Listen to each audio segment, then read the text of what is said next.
Ben ritrovati dalla redazione. La Protezione Civile della Regione Autonoma Friuli Venezia Giulia ha registrato una scossa sismica di magnitudo 2.6 nella zona di Grahovo Baci in Slovenia, a 16 km dal confine con il Friuli Venezia Giulia.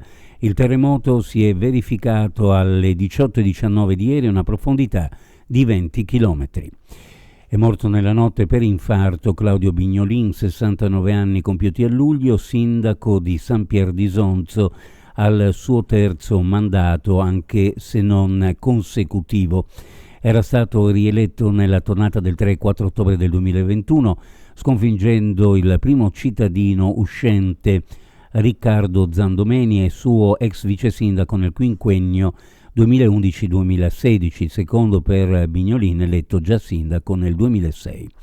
I carabinieri, fermando uno dei due presunti autori dei furti ai danni del ristorante Braccerie Venete, hanno messo fine alla lunga scia di colpi che ha interessato la zona di via Madonnina a Trieste. Si tratta di un giovane di origine straniera che ora è rinchiuso nel carcere del Coroneo, dove deve scontare la pena anche per altri reati. Il complice non è stato ancora individuato, ma vista l'aria che tira si tiene evidentemente alla larga dalla zona di Largo Barriera. Il momento è arrivato, il testo della proposta di project financing avanzato dalla bergamasca Costim con Elmet SRL, impresa per Cassi SPA, per la riqualificazione del Porto Vecchio, verrà messo ai voti del Consiglio Comunale nella seduta convocata per oggi. Il futuro di Trieste verrà deciso nelle prossime ore. 3 giorni non sono bastati per sviscerare le migliaia di pagine allegate alla più importante delibera che l'attuale generazione politica sarà mai chiamata ad adottare, e non sono bastati neanche a superare le differenze di opinione e di divergenze che fino all'ultimo minuto della triplice seduta straordinaria andata in scena la settimana scorsa hanno continuato a dividere l'Aula. È il giorno, e passiamo allo sport, di Italia-Israele, una partita di pallone destinata a essere ricordata non solo per l'aspetto sportivo, quanto piuttosto per l'imponente servizio d'ordine messo in campo dalla questura.